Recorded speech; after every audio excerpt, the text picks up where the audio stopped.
Bonjour à toutes et à tous, bienvenue dans Un but non lucratif, le nouveau podcast de Média Animation qui explore, questionne, réfléchit sur les enjeux du secteur non marchand. On a imaginé ce podcast par et pour les chargés de communication. Dans chaque épisode, j'accueillerai un ou une invitée pour traiter d'une thématique. Je m'appelle Jérôme Ramaker. Au sein de l'agence de Média Animation, j'aide les associations à réfléchir à leur communication, à se positionner stratégiquement et à réfléchir à une communication qui leur ressemble. Pour inaugurer ce nouveau podcast, j'ai le plaisir d'accueillir Sophie de la SBL Arc-en-Ciel. Bonjour. Bonjour Jérôme. Alors, on a décidé dans ce podcast de se tutoyer parce que on se connaît professionnellement depuis longtemps et en même temps dans le secteur, ça nous semblait un peu bizarre de se vous voyer puisque c'est un peu dans la pratique. Donc, moi, quand je t'ai invité, la première chose que je pense aussi, c'est que j'ai l'impression que tu détiens le record de la chargée de com qui est le plus longtemps présente dans une association. Ah bon, je savais pas. On regarde Arc-en-Ciel, c'est toujours toi. Tu fais OK, elle est toujours là. 15 ans, oui. Et donc, avec toi, on va parler du recrutement de bénévoles. C'est vrai que seraient les associations sans les bénévoles Exact. qu'on appelle volontaires depuis la loi de 2005, mais on est un peu des anciens et on parle plutôt encore de bénévoles. Sont des personnes avec des profils variés et aussi des missions différentes parce qu'on peut les retrouver à la fois dans l'animation de jeunes, dans la récolte de dons, dans le montage d'un festival ou même dans des conseils d'administration. Ouais. Et le bénévole, il donne son temps. On se rend compte qu'il y a plus cet enjeu de faire carrière dans le bénévolat, mais que l'offre est devenue pléthore aussi. Et donc, c'est pas facile de recruter des bénévoles et de dire viens dans mon assoce, tu y trouveras ton compte. Quel argument est-ce qu'on va choisir justement pour recruter, pour mobiliser les bonnes volontés et quel type de campagne on va choisir? Est-ce que ça va être une campagne choc, chic, militante? Voilà un peu tout ce qu'on avait envie de discuter avec toi aujourd'hui. Mais dans un premier temps, est-ce que tu peux te présenter en quelques mots? Donc, je m'appelle Sophie, je travaille chez Arc-en-Ciel depuis 15 ans, comme chargée de com, mais également responsable de l'opération Arc-en-Ciel, qui est la récolte de vivres non périssables que beaucoup de gens connaissent, notamment via les mouvements de jeunesse. Petit, on a presque tous été peut-être sonnés aux portes pour récupérer des vivres non périssables. Donc, j'ai aussi ce projet-là qui prend une bonne partie de l'année. C'était la 71e édition, je crois. Exactement. On est juste en train de la clôturer.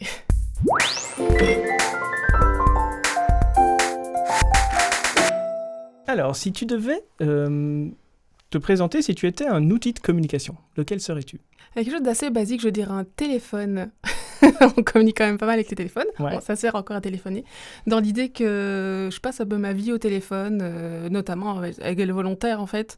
Dans le cadre des projets, ils ont besoin qu'on les appelle, de conseils, qu'ils soient rassurés, etc. Parfois, on sert un petit peu de psy aussi. Voilà, ils vont pas bien. Ils nous racontent leur vie, on les rassure, on leur donne des infos, etc. Et j'ai remarqué que les gens aiment bien se confier à moi. Donc, je passe encore... T'es pas chargé de com, t'es psy, en fait. Et donc, ça fait 15 ans que tu as ce poste chez Arc-en-Ciel. Est-ce que tu as vu une évolution dans ce statut bénévole et dans ce recrutement de bénévoles depuis 15 ans? Oui, et c'est surtout que, comme je disais, il y a plusieurs profils de bénévoles aussi. Genre, c'est nous, par exemple, dans le cadre de l'opération Arc-en-Ciel, qui a un projet qui se prépare longtemps à l'avance, mais qui est un projet ponctuel, je verrai, au mois de mars. Là, à ce moment-là, il y a des gens qui sont là depuis bien avant moi, 30 ans, voire 40 ans. Et ils ne se posent pas la question de dire « je vais arrêter ». Ils l'ont toujours fait, ils le font une fois par an, il n'y a pas de problème. Voilà, c'est des volontaires qui restent et qui de temps en temps participent à d'autres actions, mais eux, ils sont plus ciblés « ah je fais ça une fois par an, c'est super, je donne mon temps Arc-en-Ciel ». C'est leur bénévolat. Voilà, c'est leur bénévolat. Et parfois, justement, ceux-là, on essaie de les attirer vers d'autres choses, vers l'animation, vers les autres écoles qu'on fait. Mais voilà, ils ont donné assez de leur temps et donc on n'arrive pas à mélanger nos volontaires. Parce qu'à côté, on a l'animation. C'est vraiment des 6 jours de vacances, d'autres activités de journée. Et là, c'est plutôt des plus jeunes qui sont parfois étudiants parce qu'il faut pouvoir se libérer aussi du temps. C'est un séjour de vacances, 1 semaine complète. Si on travaille, il faut prendre congé pour aller. C'est de la préparation. Donc, on a vu l'évolution aussi là-dedans par rapport au temps que les gens sont prêts à donner. Ouais. On voit que les plus jeunes qui viennent, ils viennent surtout parce qu'ils sont en raccord avec nos valeurs. Ils cherchent vraiment du sens dans leur volontariat. Ils ne s'engagent pas à la légère. Donc, des jeunes engagés. Oui, des jeunes engagés, mais parfois engagés moins longtemps. Dans les anciens dont je parle, qui disent moi je fais plus de 30 ans, c'est normal. Pas dans le conseil d'administration, ceux qui y sont là depuis longtemps, c'est un autre type d'engagement aussi. Mais c'est vrai que dans l'animation, dans d'autres choses, les gens s'engagent 3-4 ans, soit parce qu'ils ont envie de changer et puis la vie change, etc. Ou des jeunes qui sont peut-être étudiants, qui peuvent se le permettre tant qu'ils sont aux études, puis après ils rentrent dans le monde professionnel et ils n'ont plus le temps, plus la possibilité. Et est-ce que vous avez des bénéficiaires qui deviennent bénévoles ?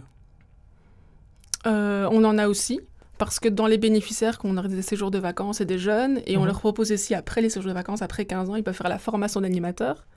Et donc ça, c'est aussi après la formation d'animateur, certains, on essaie de les raccrocher, c'est le but aussi. On les forme pour être animateur, c'est pour qu'ils viennent dans nos séjours, qu'ils viennent avec nous.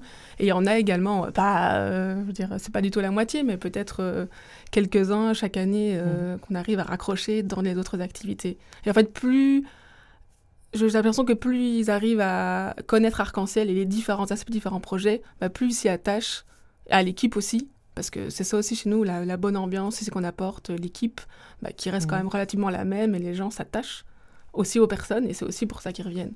Et donc il y a une évolution effectivement de temps, que ça veut dire qu'ils se mobilisent peut-être plus dans un temps plus court, en tout cas les plus jeunes. Ouais. Et est-ce que du coup ça a un impact sur ta manière de communiquer avec ces bénévoles, justement de se dire j'ai des profils différents, des jeunes plutôt dans l'animation, plutôt des personnes plus âgé, entre guillemets, pour tout ce qui est autre tâche de bénévolat, mais comment est-ce que tu adaptes, du coup, ça, au niveau de ta com? Mais c'est vrai que c'est pas facile, c'est un vaste sujet, parce que c'est des profils différents, on essaye d'axer sur le temps qu'ils ont à consacrer, et nous, surtout, l'aide qu'on peut leur donner dans leur volontariat, genre, voilà, t'es responsable de ça, débrouille-toi, mais vraiment l'accompagnement dans leur volontariat. Et pour les jeunes, plus sur le côté fun, animation, et surtout, tu vas apprendre aussi plein de choses. Parce qu'il y a pas mal de jeunes qui viennent en stage aussi chez nous, et parfois ça leur plaît, et donc ils reviennent après comme volontaires, vraiment. Il y a aussi une chose qui a, je trouve, aussi évolué, c'est le côté d'effraiement aussi des volontaires. Qui est arrivé avec la loi, évidemment. Voilà, qui soit ça se faisait pas avant, ou les gens se laissaient juste pas simplement poser la question. Et donc, comme c'est une possibilité qui a été ouverte aussi, pour plus jeunes aussi, la situation socio-économique de chacun n'est pas toujours des plus simples. Et donc, si le volontariat permet aussi d'avoir un défraiement, même s'il n'est pas énorme, ou un remboursement de frais de mission pour beaucoup de volontaires qui font beaucoup de kilomètres pour nous, etc., c'est une motivation parfois aussi supplémentaire de dire, c'est une sorte de valorisation, de remerciement de leur engagement, qu'ils ont aussi ce défraiement. On pourrait croire qu'avec cette notion de volontariat qui est du défraiement, les gens y viennent pour l'argent, mais au final, est-ce que toi tu remarques qu'il y a quand même des bénévoles qui viennent pour la cause, en fait? Oui, de base, ils sont quand même là pour la cause, mais quand ils savent aussi qu'ils peuvent pouvoir demander des remboursements, ça les intéresse évidemment, mais la plupart viennent là par rapport au sens de l'action. Et il y a aussi une certaine transmission, dans nos volontaires, c'était le père qui l'a fait, puis maintenant la fille, puis d'office, il y a une continuité comme ça familiale, ils ont continué, ou dans des responsables parfois de mouvements de jeunesse, c'était telle unité qui participait, mais d'office, c'est quelqu'un de l'unité qui a repris, et c'est comme ça ça continue, que soit c'est nous qui les trouvons, ou c'est eux-mêmes qui arrivent à trouver leur remplaçant. Et c'est comme ça que ça marche aussi, parce que nous, ne connaissons pas certaines régions. Si on a trouvé un volontaire sur Tournai, par exemple.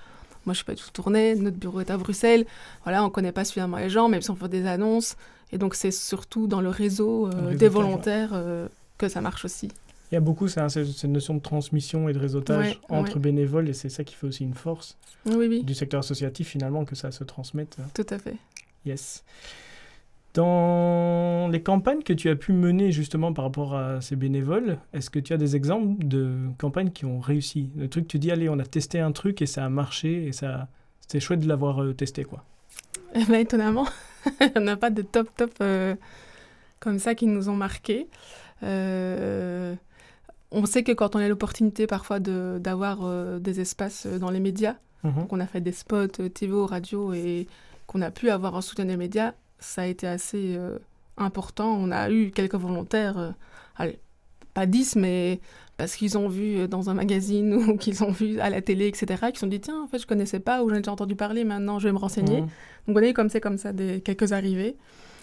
Mais le reste des campagnes qu'on fait sur les réseaux sociaux, ça touche du monde, ils voient l'action, mais de la ramener concrètement des volontaires. Tes campagnes touchent l'opération, par exemple, mais est-ce que vous faites des campagnes qui sont directement dirigées vers des futurs bénévoles ou des bénévoles? Oui, mais ça dépend, c'est une campagne, parce qu'il n'y a pas beaucoup de budget, malheureusement, consacré à la communication, ou en tout cas à la communication dans des médias.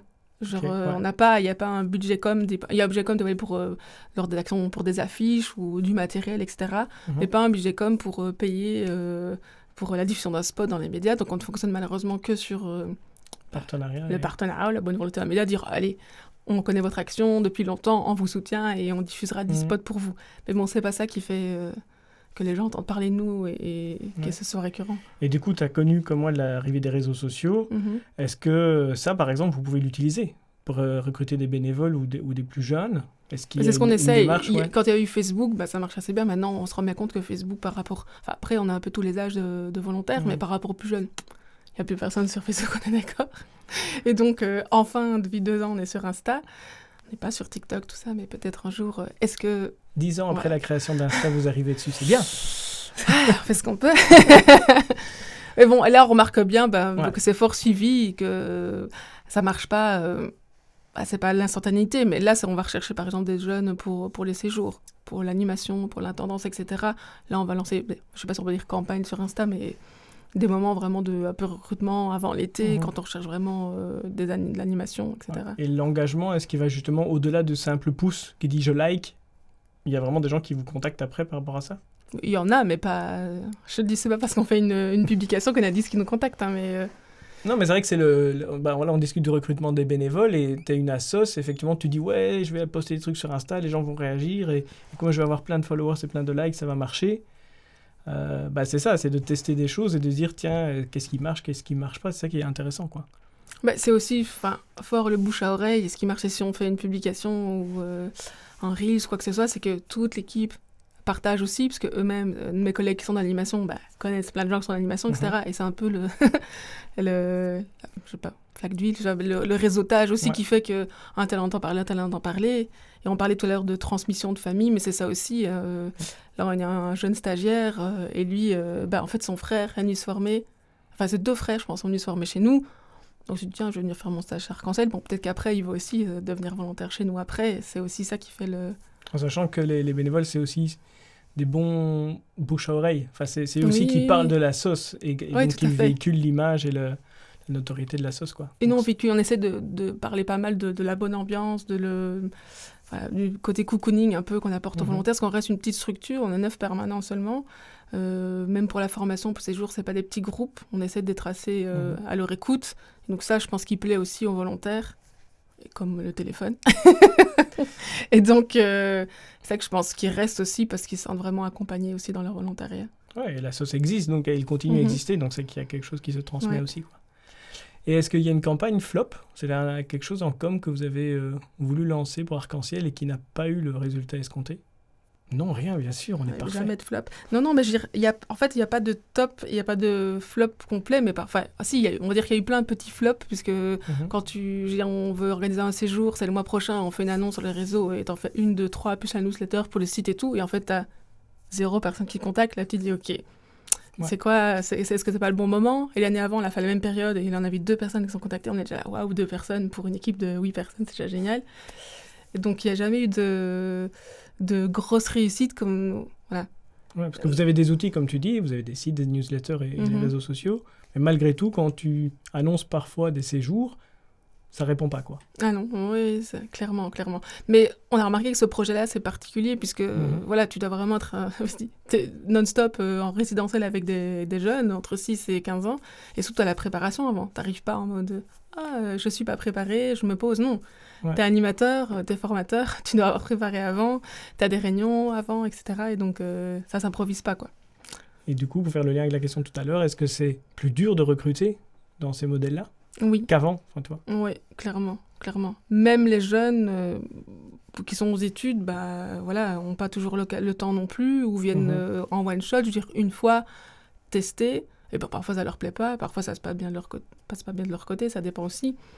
Il y en a qui sont là, il y en a un qui est dans l'animation par contre, à l'inverse, depuis genre il est 10 ans chez nous, presque aussi longtemps que moi, et lui il décroche pas, quoi. Maintenant il travaille, etc., mais il arrive toujours à consacrer au moins 1 séjour par an pour Arc-en-Ciel parce que c'est ce qui lui plaît. Mais c'est vrai que aller dans cette notion-là, après il y a le côté de fidélisation. Donc du coup, une fois que vous avez vos bénévoles, qu'est-ce que vous mettez en place chez Arc-en-Ciel pour justement les fidéliser en se disant, il y a le fait d'essayer de recruter des nouveaux, mais il faut aussi garder ceux qui sont là, quoi. Je dirais que on dit le contact assez interpersonnel. Nous, ce qui manque, peut-être chez nous, on s'est déjà posé la question, mais ce qu'il n'y a pas, c'est qu'on n'a pas de responsable volontaire. Okay. On n'a pas une personne, comme je sais qu'il y a d'autres associations, qui est vraiment responsable du contact avec les volontaires, et c'est vraiment son boulot de faire ça. Nous, on n'a pas ça, parce que déjà... on ne trouve pas le temps pour engager quelqu'un d'autre pour ça. Et donc, on est chacun sur nos projets et chacun en contact avec des volontaires. Parfois, qui sont les mêmes, puisqu'il y en a qui gravitent d'un projet à l'autre, parfois des volontaires différents. Et donc, ils ont toujours un référent principal, comme moi pour l'opération, ou ma collègue pour les séjours, ils ont toujours un référent. Et c'est ça aussi qui fait qu'ils sont, je veux dire, le côté suivi, cocooning, on essaye de l'exercer souvent, faire des activités ensemble. Comme je le disais en antenne tout à l'heure, là, on a organisé notre week-end volontaire. On essaie de faire ça au moins une fois par an. Et donc, l'idée, c'est un week-end pour eux. Ouais. On va les remercier, les valoriser, Pour une fois, ils ne doivent pas faire d'animation. Ce n'est pas eux qui animent les enfants, c'est nous qui leur proposons vraiment des moments de réflexion, d'animation, une soirée un peu festive, et puis qu'ils puissent se rencontrer aussi. Et comme je disais, qu'on a des profils différents qui ne se croisent pas spécialement. C'est vraiment faire partie de la sauce. C'est fédérer vraiment et créer des souvenirs communs pour revenir l'année prochaine et être boosté. D'ailleurs, il y en a une qui était venue l'année passée, elle attendait, c'est quoi la date du prochain week-end volontaire, mais comme on a fait nos 70 ans... Elle est volontaire pour faire les week-ends volontaires, en fait, c'est bien. Comme on a fait nos 70 ans l'année passée, ben voilà, le week-end volontaire a été mis à la trace, qu'on ne pouvait pas tout faire. Et donc là, ils étaient tous très motivés de se dire, OK, ça redémarre, on va revenir... Parce que c'est une association où vous avez des bénévoles qui sont plus des individus qui se mettent ensemble. C'est ça. C'est pas un groupe comme dans les mouvements de jeunesse où ils sont ensemble depuis longtemps. Et Après, c'est ça qu'on essaie de créer avec le week-end volontaire, c'est que ça devienne vraiment un groupe qui se fédère, qui se connaissent, ils apprécient se revoir.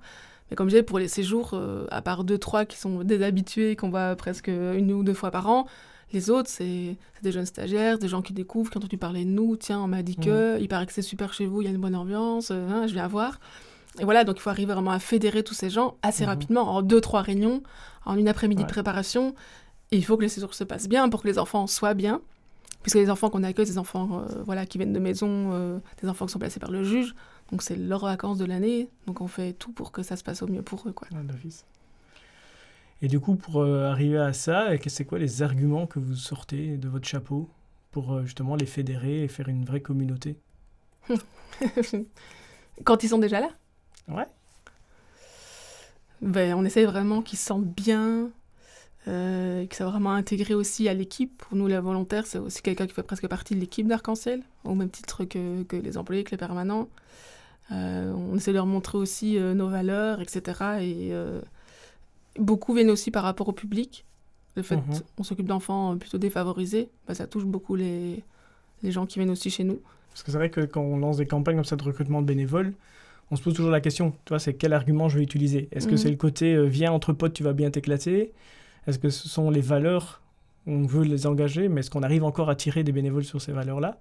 Ou est-ce que c'est effectivement par rapport aux bénéficiaires et qu'il y a un lien avec ces gens-là, quoi? Bah, pour faire une différence, pour les plus âgés, un peu plus les personnes qui sont à la retraite, qui cherchent, eux, ils vont plus être attirés par les valeurs. J'ai l'impression, le sens, qu'on va dans le volontariat, je dis, bah voilà, je fais une bonne action, etc. Et les jeunes, c'est plus le côté... quand même les valeurs, parce qu'ils vont pas faire un truc qui leur déplaît, mais le côté, je vais rencontrer des gens, bonne ambiance. Il y a quand même beaucoup de jeunes qu'on rencontre, notamment ceux qui viennent faire notre formation, ceux qui viennent se former, qui sont fort isolés. Très, très isolés. Et quand ils arrivent là, bah, comme c'est une formation en plus où ils se voient 3 fois l'an pour des cycles de théorie, on va dire, c'est de l'animation, donc c'est la pédagogie active, évidemment, mais c'est pratiquement le même groupe, sauf 1 ou 2 qui changent parce que voilà, ils n'ont pas le temps d'eux. Et là, ça devient vraiment... souvent, ça devient un groupe d'amis, et à la fin de la formation, tout le monde est en pleurs, parce qu'ils doivent se quitter, ils adorent Arc-en-Ciel, c'est super, on reviendra. La mort du groupe, on connaît. Oui, et donc, pour eux, ils ont créé une nouvelle famille, presque. Donc, quand on voit ça, on se dit, ah ouais, ils étaient vraiment très, très seuls au départ, dans leur vie personnelle, donc on apporte ce petit plus, quoi. Voilà, ça fait beaucoup écho, parce qu'effectivement, ces arguments-là, on ne sait jamais lesquels sortir et on se demande un peu comment ça évolue. Et donc si jamais par exemple tu étais une toute jeune assoce qui se lance et qui veut recruter des bénévoles, quel outil tu lui conseillerais en termes de com et quelle accroche, quoi? C'est dur, ça. Si j'avais une baguette magique ou une recette magique, je te la donnerais pas déjà parce que je la garderais pour moi. Mais je n'ai pas de recette magique. C'est à la fois, c'est les deux côtés, quoi. Jouer sur le côté valeur et le côté aussi famille, bonne ambiance, etc. qui marche pas mal. Mais quel outil tu utiliserais? Bon, pour le moment, c'est obligé d'être au niveau des réseaux sociaux, etc. Avant, on disait encore l'affichage. On se rend bien compte que ça marche plus du tout. C'est quelque chose qui marche. Les affiches, c'est... Mais non, ouais. Encore, quand je suis arrivée il y a 15 ans, c'est encore un truc très important. Je veux dire, dans le cadre de nos récoltes, là, plutôt de dons, l'affichage, c'était encore quelque chose de très important. Les volontaires prenaient du temps pour le faire. Ils avaient des groupes complets de scouts qui allaient mettre des affiches partout. Maintenant, On m'en demande limite plus, quoi. On a encore pour le principe, mais c'est quelque chose qui est, même pour les volontaires qui sont là depuis longtemps, c'est dépassé, ils savent que ça n'intéressera pas, et puis que le lendemain, de toute façon, c'est recouvert par autre chose. Donc c'est un média qui... C'est plus des vidéos... Oui, c'est plus des vidéos qu'on va se transmettre sur les réseaux sociaux ou des infos sur le site, mais c'est quand même plus les réseaux sociaux qu'on utilise. Et du coup, avec ta casquette de chargé de com, quand tu communiques sur Arc-en-Ciel, tu utilises ces ressorts-là aussi, ou tu as une com qui est institutionnalisée et que tu fais toujours la même chose, ou tu arrives à mettre en avant, je sais pas moi, les témoignages des bénévoles ou des valeurs à travers même un post Insta ou un truc comme ça? C'est ce qu'on essaie de faire. L'année passée, ma collègue justement avait fait des vidéos où on présentait chaque personne de l'équipe. Comme ça, on s'est rendu compte que les gens venaient aussi parce qu'ils aimaient bien les gens de l'équipe, parce qu'ils s'entendent bien avec un tel. Il y a aussi ce côté, voilà. Ils ont l'habitude, ils nous connaissent. Donc déjà présenter l'équipe, et on essaie de faire aussi des petites vidéos de témoignages sur leur volontariat, de mettre en avant les volontaires, c'est une manière de les valoriser aussi. Bon, il y en a qui n'aiment pas être devant la caméra, mais ils veulent être derrière la caméra aussi. Et donc vraiment de leur demander pourquoi ils sont arrivés à Arc-en-Ciel, pourquoi ils restent aussi, pour donner de l'eau à notre moulin, pour essayer d'avoir aussi d'autres volontaires. Ça, ils aiment encore bien témoigner là-dessus. Et dans notre... ça, on ne sait pas encore, ça va continuer. On a un petit périodique, un petit magazine. Okay. On se pose la question toujours, magazine papier, est-ce que... Voilà, on en fait moins qu'avant, mais est-ce que c'est encore utile, c'est encore lu? On a quand même de temps en temps des retours, on dit, tiens, c'est quand même lu, mais voilà, il y a quand même beaucoup de choses. Et ça fait 2 ans déjà qu'on a un focus spécial sur les volontaires. Donc à chaque fois, il y a des volontaires qu'on met en avant, un petit témoignage sur leur expérience. Bon, ça permet aussi aux gens de voir, quelle est la communauté d'Arc-en-Ciel, en plus d'un témoignage aussi sur nos membres. Parce que nos associations membres, c'est quand même le cœur de notre mission, c'est vraiment eux qu'on aide au quotidien. Et donc on met toujours en avant aussi une structure pour que les gens apprennent à mieux connaître, pas juste raconter les actions qu'on organise, chiffrer et qu'il n'y ait pas de concret derrière. Et un flyer dans une école, ou c'est des choses que vous faites? Est-ce que ça peut marcher, de balancer du print? Parce qu'effectivement, oui, on clique pour les réseaux sociaux. Ça fait longtemps qu'on ne l'a pas fait, oui. Ouais. C'est une idée à redévelopper. Je te donne plein d'idées, moi. En fait, les dernières fois, c'est vrai que pour les séjours, on n'a pas refait ça dernièrement, mais on a plus fait ça pour la formation d'animateurs. Donc ça, c'est pas une recherche de volontaires, c'est plus des jeunes qui viennent se former en animation, mais qu'on espère garder après chez nous aussi. Et donc là, on a plus été parfois dans des écoles ou dans différents salons, les salons CIEP, etc., où les jeunes viennent se renseigner sur les études, mais finalement, sont souvent ouverts aussi à du volontariat. On leur dit, mais c'est facile, c'est d'office pendant les vacances, c'est d'office à côté des études. Profitez du salon CIEP pour venir vendre votre volontariat. Eh ça marche pas mal quand même. Je dis pas qu'on a des dizaines d'inscriptions. De toute façon, je dirais, on reste une petite structure, donc on prend 20-24 jeunes à chaque session maximum à chaque fois. Mais c'est aussi ce genre de salon, d'action qui marche aussi. Et si c'est pas cette année-là, parfois ils disent, je vous ai vu à tel salon, tel truc l'année passée. Et on se dit, ah ouais, en fait... c'est dur de mesurer l'impact concret des actions qu'on fait. Ouais, c'est toujours ce qu'on a en com, c'est qu'on sait combien ça coûte, mais on a du mal à savoir ce que ça rapporte. Oui, encore le nombre de clics sur un site, le nombre de likes, on peut encore mesurer, mais quand on a des salons et tout, l'impact, le nombre de flyers sont distribués, on sait ce que ça coûte, mais après, on n'a pas le... C'est le bouche à oreille, comme tu dis, c'est-à-dire qu'à un moment donné, on sait si des gens parlent de nous et que finalement, on ne sait pas comment il a eu l'info, mais il l'a eu. Mais si on sait qu'il dit « Ah, un tel m'a parlé », on se dit « Ah ouais ». C'est cool. Ça, c'est cool, quoi.